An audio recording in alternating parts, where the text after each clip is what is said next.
Hey, what's up, y'all? Rowan here, and this is the last episode of Diggs docuseries in the fall.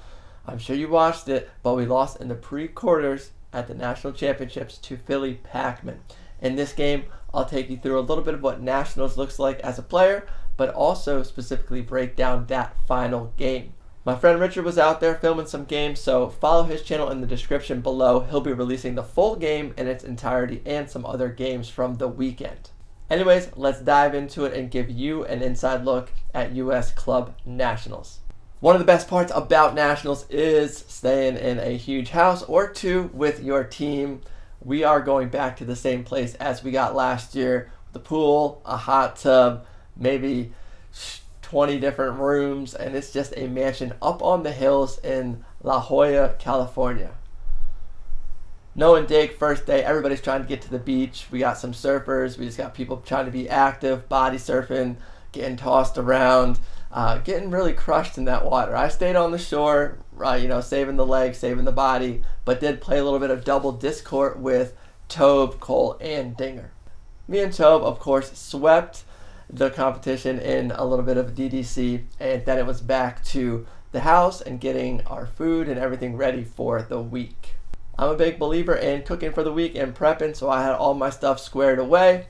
Everybody else was, out and about to the taco stands and the local flavor of California. We did have a first round bye on Thursday, which was pretty sweet, and with the time zone, so we're getting up really early, going east to west. We had like 5 hours to kill on that Thursday morning. We were able to make a huge team breakfast. Me and Gus up early, getting everything kind of prepped for B-Mac to come in and start making some moves for that team breakfast. We were able to get to the fields a little bit early and start our day against Johnny Bravo. The first half against Bravo really was tough. We really wanted to win the pool. It's a big advantage in Nationals. Then you get the bye. But Bravo got a couple of breaks on us early, and we weren't able to kind of break them back until the very end of the game. I think it was 14-10 that we broke twice and started to be like, okay, maybe this is going to be the best comeback ever, but unfortunately fell a little bit short against them. However, after we beat our neighbors Red Tide, I believe it was at halftime, I ran into Luke, my friend on Truck Stop, and what's the score over there? And Truck was up maybe 8-4 against Bravo, so had Truck Stop won, we would have been able to play Truck Stop for the ability to win the pool again. So we were all hoping for the best over there, but Bravo ended up taking Truck down on Universe, I believe. So by the time we played Truck Stop, we both knew we couldn't win the pool. We still played like a great game, but it would have been a little bit more spicy and, a little bit more exciting if there was a little bit more at stake. As it was, the loss to Truck Stop put us on a journey through the bracket, which hypothetically would have been a Pac-Man first round, winner of that game plays Revolver, and then so forth. So we didn't win, we didn't get the bye, so we knew we would have to play 2 games on the Friday, first day of the bracket, and the first game was the 9 a.m. one against Philly Pac-Man. We started just trading. Our offense didn't turn it in the first half, so back and forth, I believe, all the way till 4-4.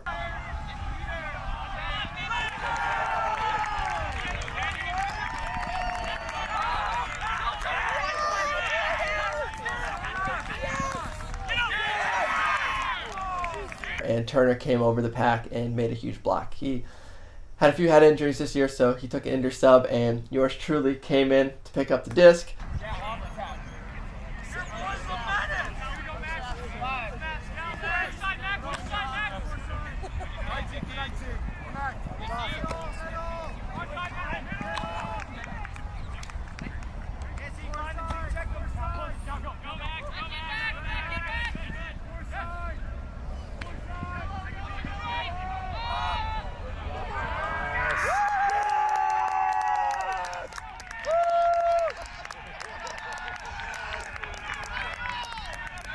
At 5-4, Hata comes on. That's the D-line that I play with.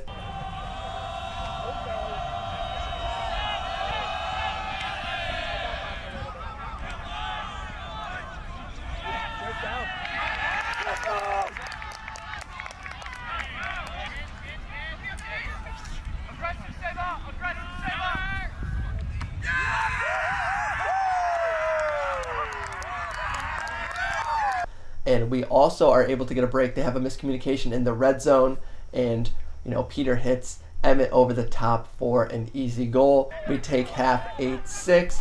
Orion, of course, heroically playing with a broken hand.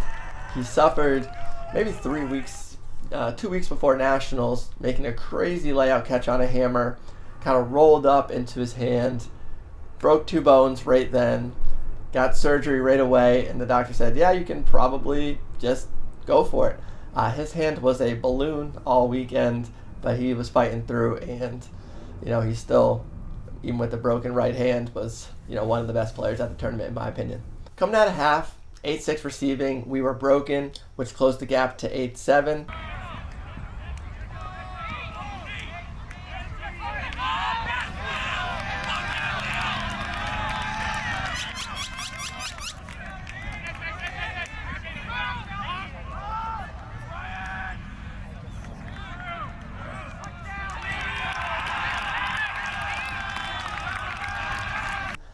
And from there, we had an easy hold. 9-7 was a crazy point.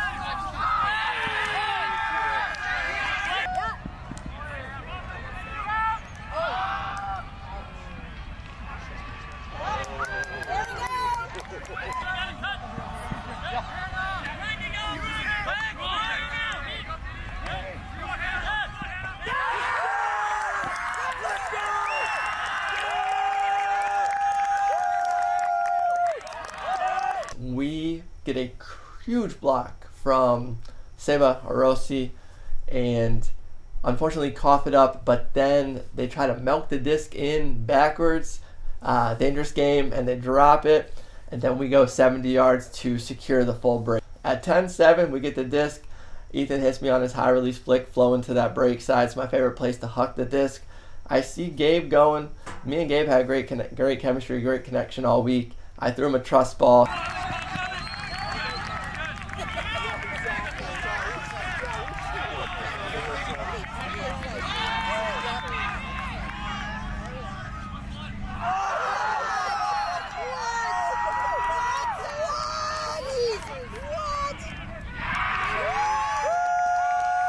And he made a huge play, and we go up 11-7.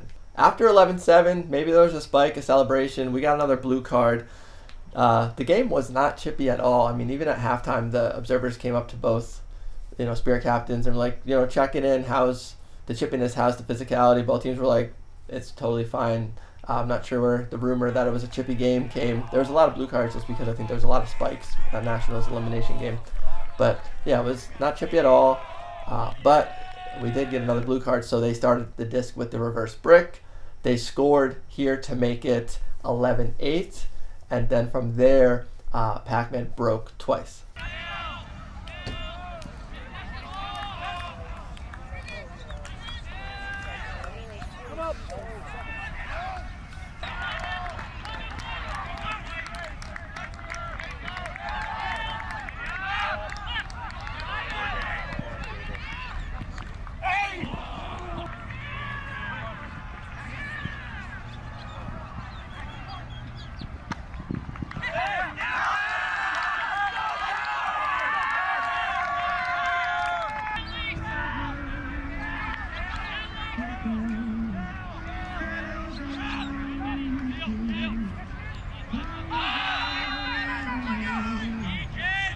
You got it!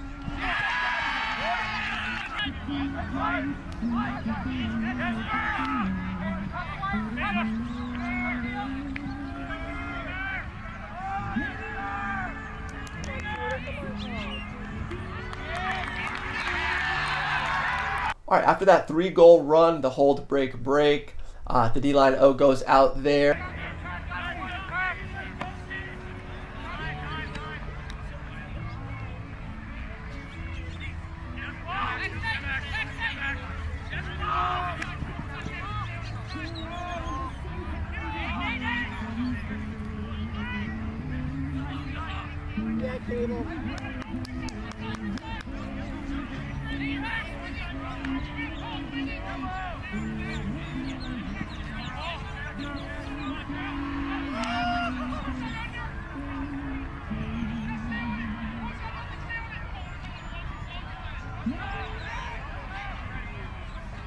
So we held there and go up 12-10 and then hold 12-11.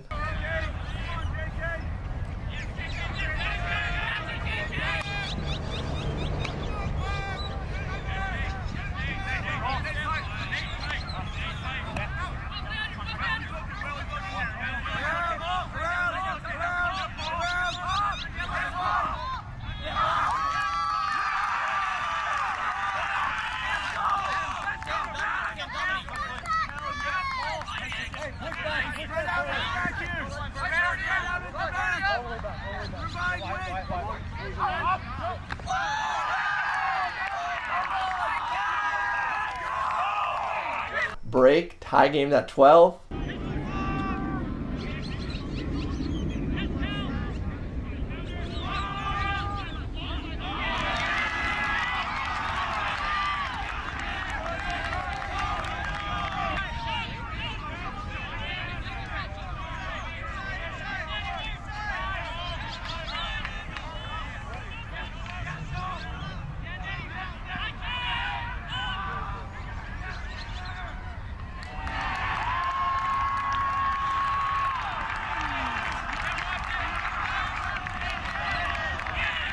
And then they break to go up. So now all they have to do is hold out to win. So at 12-13, we tried out the D's offense again.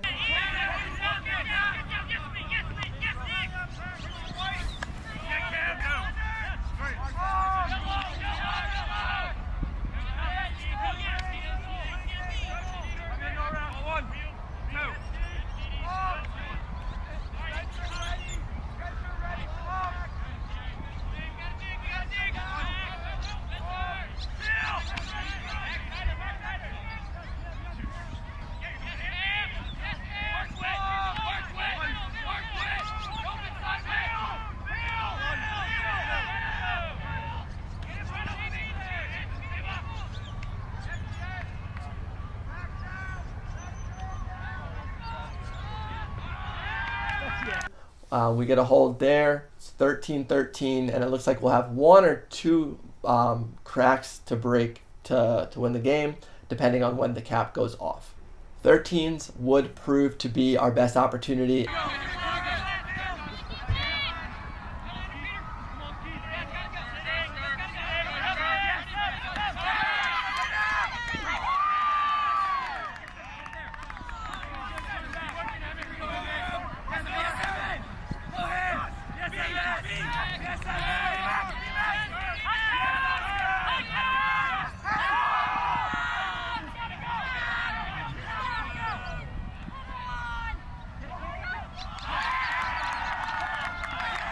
Wow.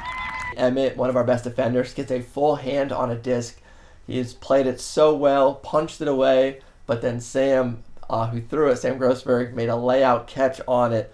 I mean, Sam and Adam, too, they are the real deal. They were fantastic. They probably played 25 out of 30 points and still just high energy the whole time. Yeah, super impressed with both of them. They caught the layout on that, and then 2 throws later have to throw a stall 8 huck to about 4 people, which goes over everybody's head except Pacmen. And it's just one of those ones where it's like, yeah, we had 2 good cracks at it there. That takes it to 14-13. Our Oak goes out there and gets a big hold, and that takes us to Universe, and we'll just let the tape play.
So there you have it. Pacmen beat us 15-14, and they really just kind of slightly outplayed us, and that's exactly what the score reflects. It was the first elimination game of the season, in a way, so, hats off to them for playing a really good one then.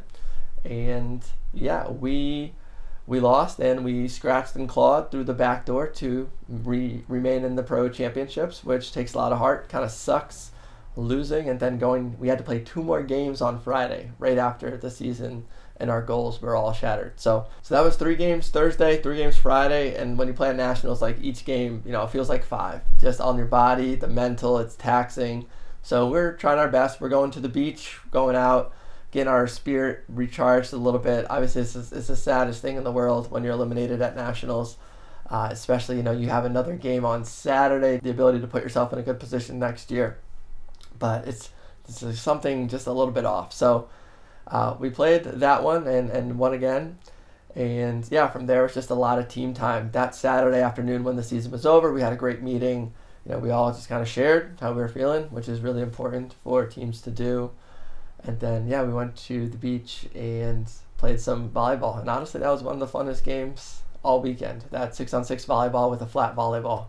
And those are the memories that you have. So, yeah, from a competitive standpoint, absolutely fell short of the goals. It was tragic and sad, but, you play Ultimate Frisbee for that, and also so you can go hang out with your friends in San Diego all week. And the bittersweetness is feeling like you spend so many hours and so much money on this team, and you lose in pre-quarters. But it's it's definitely not just that. There's a lot more to it than that we talked about in the Money and Ultimate episode that I hope you watched. If you're looking to get to this level and you want a focused film breakdown every week on how to get better, how to learn from film, and to learn a little bit more about the styles and skills of Ultimate Worldwide, take a look at our film school. It's a new program, description in the link below, with a free week so you can try it first. I look forward to being your coach from afar. We also have a few really good coaches and players lined up in the program that are going to work with you. Normally, once Nationals done, it is the off season, but this year I'm heading over to Portugal and Portimao to represent the USA in the men's division for Beach Worlds. So I might actually keep this weekly series going and take you through a little bit of some Beach Ultimate World Championships. It's going to be a ton of fun, and we got some great teammates, some great characters. I might bring them in as well. So stay tuned, stay subscribed here if you're not, and looking forward to seeing you on the beach.